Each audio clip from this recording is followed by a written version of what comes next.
Hello and welcome to all our viewers in Nigeria and around the world to News Brief on Global Television, coming to you live from the nation's capital, Abuja. I am Sharon Ajay. A quick reminder that Global Television is on DSTV channel 365 and free to air on Nigecomsat. You can download the Global TV Nigerian mobile app for Android and iOS devices to keep track of our broadcasts. The Northern Youth Council of Nigeria has condemned the recent wave of violence in Plateau State, calling on the federal government to take immediate and decisive action to halt the crisis.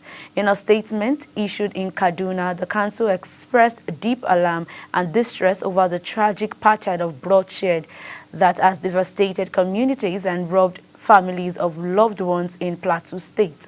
The council's demand for action comes on the heels of President Bola Tinubu's condemnation of the latest attacks in Plateau State, which claimed the lives of over 14 citizens.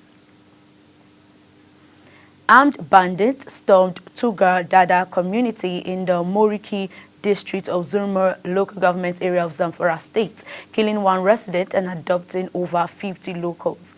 The operation occurred around 3:30 a.m. with the bandits shooting sporadically at the unsuspected villagers before heading dozens away to an unknown location. All efforts to get a comment from the State Police Command spokesman DSP Yazi Abubakar proved abortive at the time of filing this report. In business, there is glooming darkness in Nigeria as power generation companies threaten a shutdown. This is as unpaid debt from the federal government and other market operators surged to over 4 trillion naira. Chairman of the Board of Trustees of the GENCO's retired Colonel Sani Benlo made threats known to journalists in Abuja. Fitch Ratings says a Nigerian external debt service is projected to rise to $5.2 billion this year, highlighting growing pressures on public finances despite ongoing economic reforms.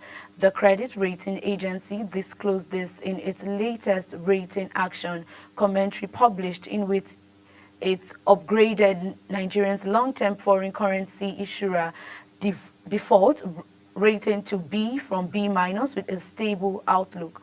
According to the report, government external debt service will increase from $4.7 billion in 2024 to $5.2 billion in 2025. This includes $4.5 billion in amortization payments and a $1.1 billion Eurobond repayment due in November.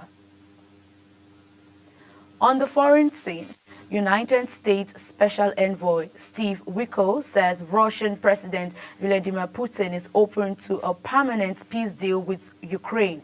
President Donald Trump envoy made the claim in an interview following a compelling talks with Putin in St. Petersburg last week. However, Russian Foreign Minister Sergei Lavrov warned that agreeing terms on a deal is not easy, while Ukraine and its European allies have called on Washington not to be deceived by Moscow's delay tactics regarding a ceasefire. South Africa has appointed a special envoy to the U.S. in an effort to ease tensions between the two countries, which have worsened since Donald Trump's return as president. President Cyril Ramaphosa announced Mabisi Jonas' selection, adding that he would be entrusted with advancing South Africa's diplomatic, trade and bilateral priorities. Jonas, a former deputy finance minister, made headlines when he made corruption allegations against the wealthy family linked to former President Jacob Zuma. And in sport, Quadri Aruna began his 2025 International Table Tennis Federation World Cup campaign with a gritty 3-1 win over Benin's Abdul Kadal Salifo in one of the headline matches on day one of the tournament, Marco.